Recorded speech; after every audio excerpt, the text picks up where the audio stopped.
Happy Monday, Pathlings! I'm Miss Ben Pixie, and I'm your host today. And this week we're going to be talking about the construction of a ritual. Now, usually what I like to do is I like to make it so that we cover all facets of every topic. But this week I thought it would be best for all of the collaborators for the channel to just go over their rundown of a ritual or what their beliefs are as far as rituals go, because I want to express to you all how important it is to come up with your own rituals, to come up with your own whens, hows, and whys for the way that you do things, and to, reaffirm as often as I can that we are not a cookie-cutter religion and we do things differently, and that's okay. So what I'm going to do is I am going to go through the rundown of a basic ritual, in my opinion, and talk to you guys about it, and some of the key components of a ritual. So the first thing that I thought I would do is answer some questions that I have heard, whether it be on message forums or podcasts or whatever, that a lot of newer witches have in regard to doing their rituals. And the first question that I have seen is this one. Okay, well, before I can answer that, there's something that I really do need to go into, and that is what a ritual is. So the best way... Sorry, sweetie, I didn't mean to kick you. So the best way that I can describe a ritual is to take the practice of celebrating a birthday. Whether you do the cutting of the cake and the presents, and, we all have celebrations, parties, or even if it is not to celebrate the birth of someone, of a person. All those things are rituals. It's something that we do every time we perform a specific practice. And that's basically what a ritual is. A ritual is getting up in the morning and combing your hair, brushing your teeth, eating breakfast. Those are all rituals that come together to formulate your routine. And that's basically it. So no matter what is said here today, always keep that in mind, because there may be practices that you hear today that you want to kind of add into what you do already, and that's fine. A ritual is simply whatever you feel is necessary to be done every time you do a ritual. So that being said, aside from all the many little things that we do in our everyday magical practice, rituals are performed in three, but they're not limited to, three situations. The first being the Sabbats, second Isbots, and the third would be before any spell work is completed. And for the Sabbats and the Isbots, a lot of people see them. There are a couple of traditions, particularly I believe Wiccan, which see the Sabbats as being more masculine and a celebration of the god, and the Esbits, of course, being the 13 full moons of the year in representation of the goddess at her most powerful for some. And what that means is that it's in some religions where they have that necessity for duality, you have the masculine and the feminine being honored and celebrated in each ceremony, and they do it to incorporate some of the ancient celebrations or activities, and also they do it to honor whatever season may be coming into bloom. So that is why there are rituals for those, and then of course the moon is, for some it's the most powerful time, and they honor the goddess at that time. And the final reason is for a ceremonial magician, just to make it as basic as possible without getting too complicated. Casting a circle and doing the ritual and putting all of the bells and whistles on what you do adds force, adds oomph, adds intent, layers of intent to what you're putting out there in the ether. And the more time you spend doing a particular spell, the stronger you make it, the more powerful you make it, and the more likely you are to see results quickly.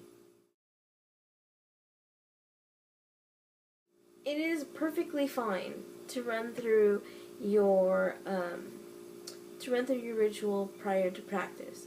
Now, you might want to work on the, for lack of a better word, the blocking, which is a theater term for where you're going to stand, how you're going to stand, the movement of your body, the things you're going to say. You might want to work on all of that so that you can just flow when it's time to do your ritual.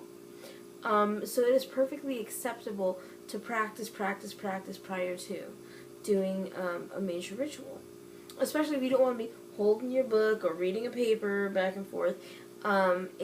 It just feels more free to be able to move your hands and your body in the way that you see fit to welcome and to evoke and to cast whatever you're doing. So I would recommend practicing. Now, I would not recommend raising energy every time you go to practice, because if you do that, then by the time you get ready to do your ritual, you're going to be exhausted. So I would simply just do a run-through like one would practice a play, as to where you're going to stand. I wouldn't light candles, because you're just going to go through all your ritual candles, and that could run into money, and it's not necessary. So, like, if I want to say, okay, I'm going to come in here, stand here, and read off this part, and then do over here, like, and then run through it and just know what you're going to say, that's fine. That's absolutely fine. And that way, also, you're not reading out of anything. So when you're doing your ritual, you have all that time to put that intent there. You're not, crap, did I write, is that the, or does that say and? What the hell did I write there?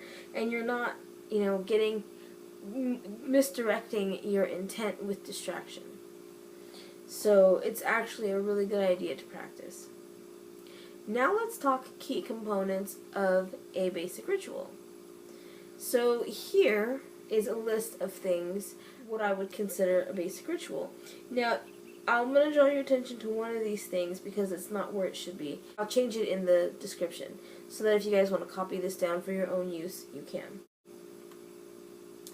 So the basics of the key components of a basic ritual start with grounding and centering. Why do we ground and center?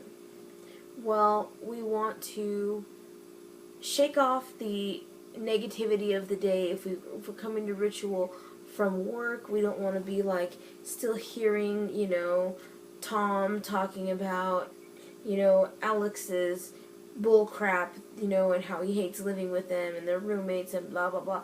You don't want to be dealing with that crap. You don't want to be hearing that in your head when you're trying to put forth this ritual energy.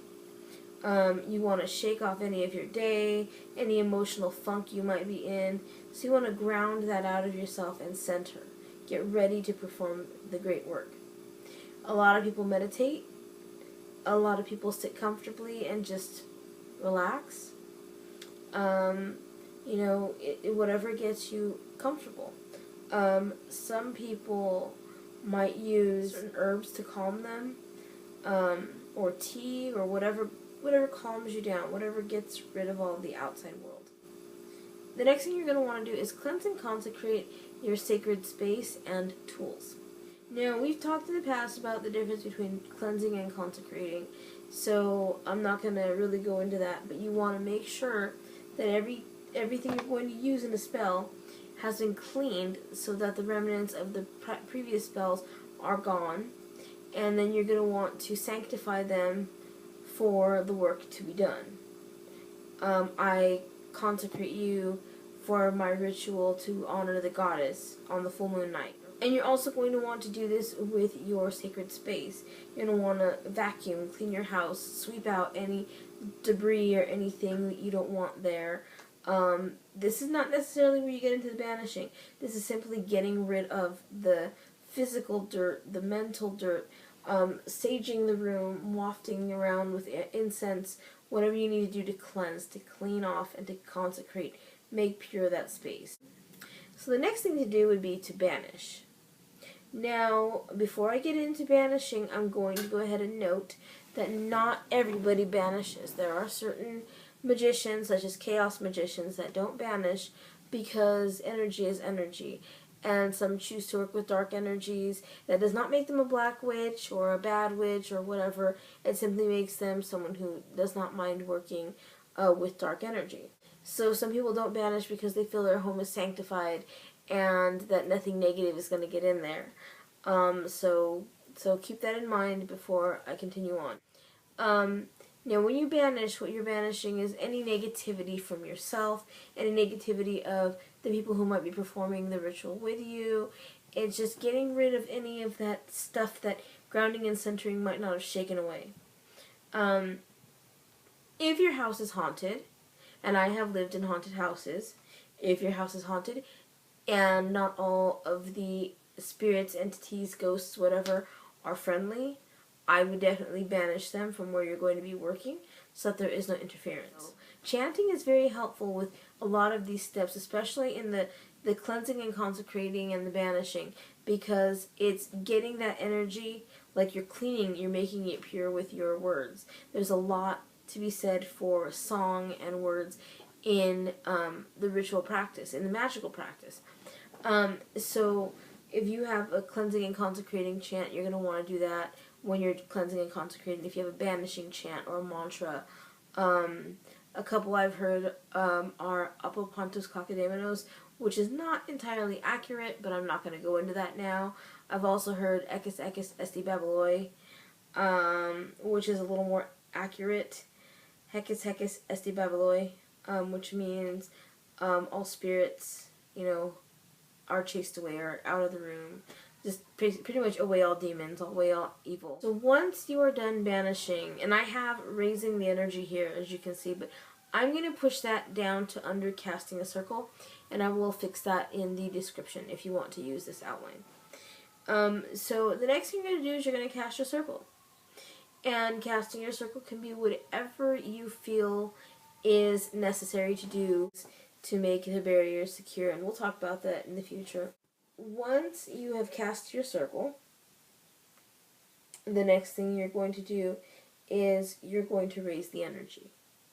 And the raising of the energy can happen in many ways, and believe me, there is nothing like an electrically charged circle once the energy has been raised. And this can be done in a multitude of ways. Again, chanting, singing, clapping your hands, drumming, playing instruments, dancing. And what you're doing is you're raising your personal energy in that space. You're enveloping your inner circle with your energy, your intent, it's basically your essence, and you're filling it up. You're filling that bubble up with your essence, so that whatever you want to push out, you'll have all that force to push out with it, and it'll project what you want to where you want it to go. And what you're doing is you're raising what is called your cone of power, and that is basically a pyramid. And some people see it as red, some people see it as white, of your energy. That pyramid is of your energy. And when you cast your spell, you place your spell in that energy and you send it aloft. You send it out into the ether. Chanting and drumming are very good for this. Also, if you have a particular incense you like that heightens your senses, that you really feel gets you more alert, more aware, then now would be the time to use it. The next thing you're going to want to do is start to invoke your deities. If you have a particular god and goddesses that you're working with, a good thing to do is to write something out for them, a poem, a song, whatever. Words are good here. Words, chanting, these are power. So calling your deity into your circle. If you don't have a deity, if you work with source, or you work in the abstract until you found a deity, then we honor the sacred mother, we honor the sacred father. All honorable deities wishing to guide my sacred path come forth in the sacred space. And maybe something will show up for you. And the next thing you will do after your invocation is what is called a statement of purpose or a statement of intent. And this is basically, we gather here tonight to celebrate the Sabbath of Samhain. We honor you, full moon goddess, or whatever. This is the statement of what you're going to be doing in the circle while you're there. If it's just for basic personal work, you can say that, I'm doing this ritual because I'm new, and I am getting used to doing a ritual. I want to commune with the spirits in a sacred place, and I want to, commune with the abstract and see if my deities will come forth. Whatever your statement is, whatever your intent is, now is the time to state it. Then any other ritual activities that need to be performed at this time can be performed at this time. Now this would be the any divination, any meditation, any scrying, any traditional Sabbat activities that you would want to do. I think it's Beltane, where people jump over the fire, the bonfire, that kind of thing for different Sabbats that have different activities. Now would be the time to do those. If you have any personal spell work, and it does not necessarily have to pertain to the Sabbat or the Esbit, but if you have any personal spell work you want to do, now is the time to do it. Then you're going to want to leave your offering of cakes and ale, or whatever you choose to offer. I try to be as environmentally friendly as possible. I try to choose things that will biodegrade or that the animals will enjoy. So what I'll do is I'll have my offerings, I'll put them on the altar for a specific amount of time, and then I'll move them outside. And I try to do things that will not harm the animals, such as nuts, milk and honey, water, or just whatever I feel is necessary for an offering. But I try to keep the critters in mind. Fruit is a good one too. Fruit is good. And then after you do your offering, then it is time to bid farewell to your deities and dismiss your circle and be done with your ritual. Now, anything after ritual, such as regrounding and centering, getting rid of the energy, any excess energy you might still feel, is a good idea, so that way you can sleep. Doing mundane things will put your mind back in the physical world and relax you. Things like eating, if you wait till after the ritual to eat a really good dinner, or at least a sandwich or something where it calls you into the physical to do, like a task that you have to do to calm you down, to mellow you out, so that you can get ready to go to bed. Or if you want to finish the rest of your day riding on your ritual energy, that's great, but don't forget to ground and center, because that can lead to insomnia and the biggest ritual hangover the next morning. So those are just my thoughts on ritual, and I hope you guys enjoyed that. Thank you for your time and for watching, and I will see you guys next week. Many blessings, and bye-bye.